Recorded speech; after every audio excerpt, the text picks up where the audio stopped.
1527 में एक भयानक युद्ध हुआ महाराणा सांगा और बाबर के बीच में। आगरा का नाम सुना है तुमने? आगरा के पास में गांव है खानवा, 30-35 किलोमीटर की दूरी पे खानवा का युद्ध हुआ। खानवा के युद्ध में महाराणा सांगा ने इस बाबर की बीन बजा दी, लेकिन ये बहुत बहुत दुष्ट और मक्कार होते हैं। इन्होंने सेंध मारी और बदमाशी करके, गद्दारी और धोखे से सांगा को इस युद्ध में पराजित कर दिया। सांगा युद्ध में पराजित हो गए, लेकिन लड़ा बहुत वीरता से, इसमें कोई संदेह नहीं। कवि तो लिखते हैं सांगा को 80 घाव लगे मर्रम पट्टी की आंखों पर, दोनों फूट गई। एक आंख तो पहले फूट गई थी, एक आंख बची थी। उस आंख में से थोड़ा सा धुंधला धुंधला दिखता था। सिपाहियों ने कहा महाराज आपको कुछ नहीं दिख रहा है, आप युद्ध में जाकर क्या करोगे? कहा अरे मैं युद्ध के बीच में रहूंगा तो आधी सेना तो यूं ही डरी खड़ी रहेगी बाबर की, मैं युद्ध में जरूर जाऊंगा। और कवि लिखते हैं सांगा को 80 घाव लगे मर्रम पट्टी की आंखों पर, तो भी उसकी ऐसी बिजली सी फिर गई छपाछप लाखों पर। वो लड़ा, उसके बाद उसे यहां से उठाकर हार के बाद कहीं और ले गए और वहां गद्दारों ने महाराणा सांगा को जहर देकर उसका कत्ल कर दिया। महाराणा सांगा मर गए। 1527 की यह घटना है। और 1527 के बाद 1532 में चित्तौड़ पर हमला किया बहादुर शाह ने। गुजरात का एक शासक था बहादुर शाह, एक मुसलमान, उसने हमला किया चित्तौड़ पर। और जब वो चित्तौड़ की ओर जा रहा था तो हुमायूं को पता चला कि बहादुर शाह चित्तौड़ की ओर जा रहा है। इसकी बहादुर शाह से दुश्मनी थी, तो इसने कहा रास्ते में शत्रु कमजोर होता है, उस पर रास्ते में हमला करेंगे। हुमायूं उस पर हमला करने के लिए ज्यों ही चला, तब तक बहादुर शाह चित्तौड़ पर घेरा डाल चुका था। और इसने हुमायूं को एक चिट्ठी लिखी कि सुनो, इस समय मैं विशुद्ध जिहाद पर हूं, इसलिए मुझ पर हमला करना गैर इस्लामिक है। एक मुसलमान का दूसरे मुसलमान के जिहाद को रोकना गैर इस्लामिक है। इसलिए बंधु अभी रुक, जब मैं चित्तौड़ पर हमला कर लूं उसके बाद तेरे साथ युद्ध के लिए प्रस्तुत रहूंगा, थोड़ी देर रुक जा। और इसने संगरपुर में डेरा डाल दिया, उससे आगे एक पग नहीं बढ़ाया। अपनी सेना को कहा कि वो अभी जिहाद पर है, जिहाद पर किसी मुसलमान पर हमला नहीं किया जा सकता।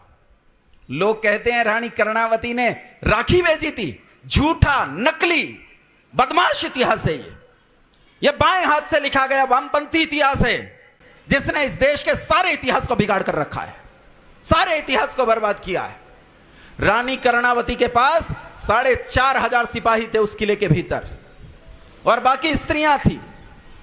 जब वो 40,000 का लश्कर चारों तरफ से उसे घेर लिया और महीनों तक इस चित्तौड़ के भीतर, किले के भीतर रहने से रसद और सारी चीजें कम होने लगी थी, तब रानी कर्णावती ने अपने पति का वो युद्ध वाला बाणा धारण किया, सेना के सामने आई और सैनिकों सिपाहियों से कहा कि उठो, किले का द्वार खोलो और टूट पड़ो इन मलेच्छों पर, टूट पड़ो इन मुसलमानों पर, और आज गौरवान्वित करो उन कोखों को जिन कोखों ने तुम्हें जन्म दिया है।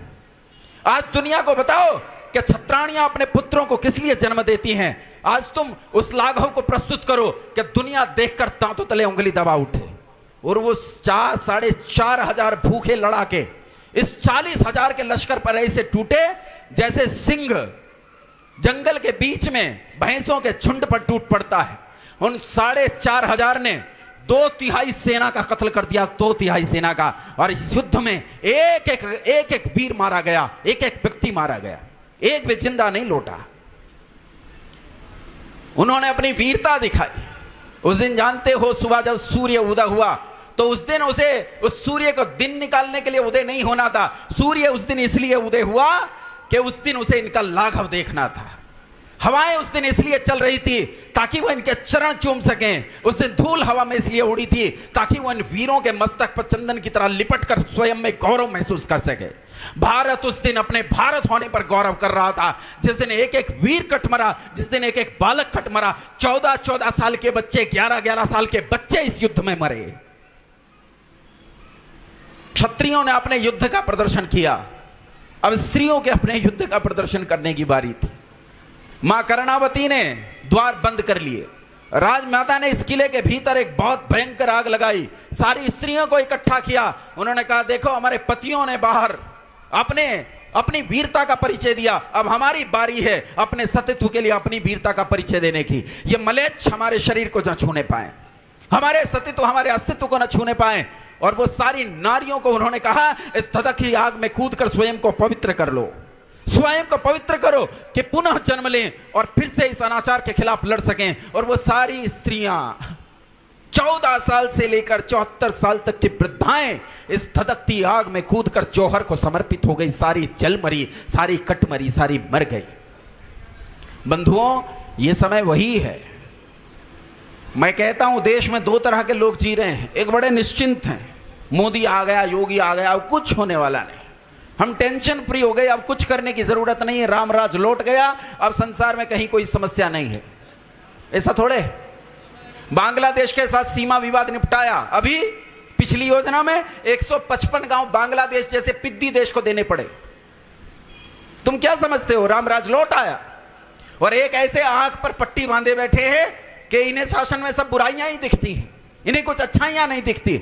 लेकिन तुम तटस्थ लोग हो, तुम दयानंद के पुत्र हो, तुम विचारशील लोग हो, तुम वैचारिक योद्धा हो।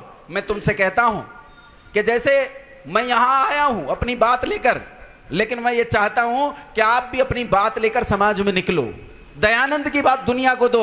इस राष्ट्र को बचाने की जिम्मेदारी अगर किसी की है तो वो दयानंद के पुत्रों की है, किसी और की रत्ती भर नहीं, कण नहीं। देश हमारा है, मेरी मातृभूमि, मेरी पितृभूमि, मेरी जन्मभूमि और पैतृक भूमि, कर्मभूमि और पुण्य भूमि है। किसी और की है कि नहीं मुझे इस बात का पता नहीं, पर मेरी है और मैं मेरी के लिए लड़ूंगा। किसी ने बिस्मिल से कहा था कि आज तू मर जाएगा, तू आज मर जाएगा, तो बिस्मिल ने उसे कहा था कि हे ईश भारत भूमि में 100 बार मेरा जन्म हो। कितनी बार जन्म हो, किस लिए जन्म हो?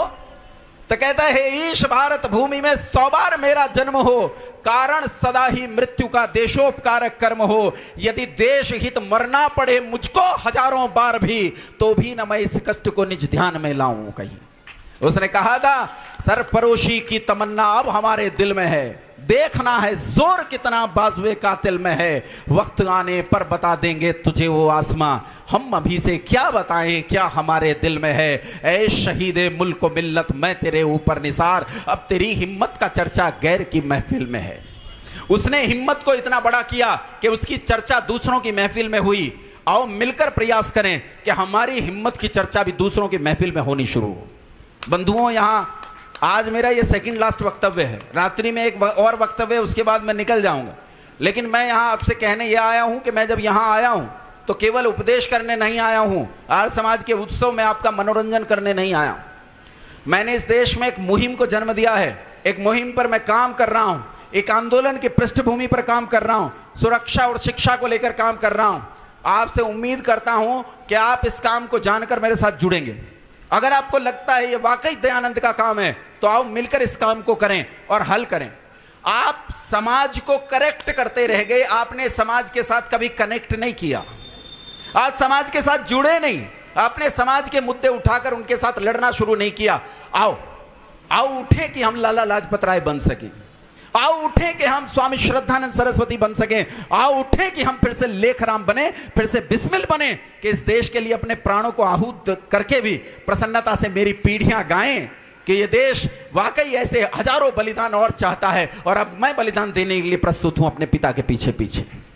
बंधुओं, यदि आज हम खड़े नहीं हुए तो और का तो मुझे पता नहीं, पर दयानंद की संतति मिट जाएगी।